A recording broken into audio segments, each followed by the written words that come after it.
Bonjour à toi. Si ton chiot s'est mis à pleurer la nuit, voici mes 5 conseils pour le calmer. Pourquoi ton chiot pleure-t-il la nuit?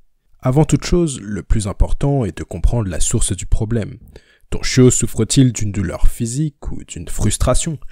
Sinon, il est peut-être malade ou mal à l'aise avec la solitude, tout simplement.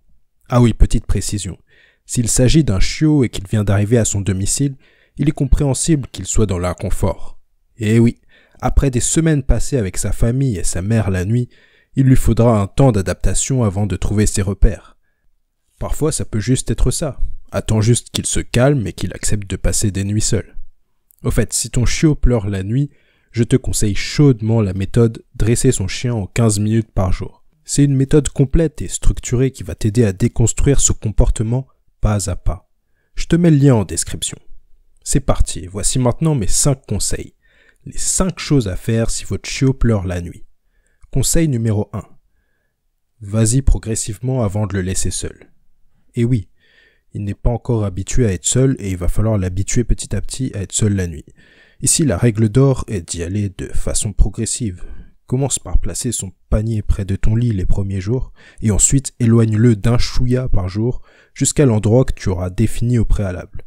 Si tu as peur que ton chiot te dérange en montant sur ton lit, tu auras toujours la possibilité de prévoir une caisse de transport refermable. Je te mets le lien d'une bonne caisse de transport dans la description. Tu ne seras pas déçu. Conseil numéro 2. Si ton chiot pleure la nuit, ne le laisse pas seul dans un espace trop grand. Et oui, le fait de le laisser dans un espace trop grand lorsqu'il est seul fait qu'il aura trop d'espace à surveiller. Il sera alors totalement perdu et paniqué. Mieux vaut donc prévoir un endroit plus petit et confiné afin qu'il n'ait pas à se prendre la tête. La caisse de transport que je t'ai mis en description peut aussi faire l'affaire. Conseil numéro 3. Achète du matériel spécial pour les chiots qui pleurent la nuit. Pour que le changement ne soit pas trop brusque entre l'endroit où il avait l'habitude de dormir avec sa mère et son panier, prévoit du matériel spécifique. En effet, il existe des bouillottes et des tapis chauffants qui permettent de reproduire la chaleur du foyer familial. Tout lui rappellera le bon vieux temps. Il y a des bouillottes et des tapis particulièrement efficaces que je vais te mettre en lien dans la description. Conseil numéro 4. Utilise Adaptil pour apaiser ses pleurs. Adaptil est un produit qui diffuse une phéromone appelée apésine. Cette phéromone est produite par la mère du chiot au moment de la tétée et, comme son nom l'indique, elle permet d'apaiser l'anxiété du chiot. Tu la retrouveras également en description. Conseil numéro 5. Laisse plus d'espace à ton chiot pour éviter des problèmes d'hyperattachement. Par laisser plus de place, je veux dire qu'il faudra maintenant éviter de le caresser et de le cajoler à longueur de journée. S'il a trop l'habitude de ces caresses, ça fera contraste et il ne comprendra pas pourquoi ça s'arrête tout d'un coup la nuit.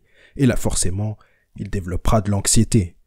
Trop cajoler son chiot peut être nocif car celui-ci risque de développer des troubles comportementaux liés à l'hyperattachement dont les symptômes sont la demande constante d'attention, de caresses, des pleurs la nuit et lorsqu'il est seul, de la tristesse et même de la dépression.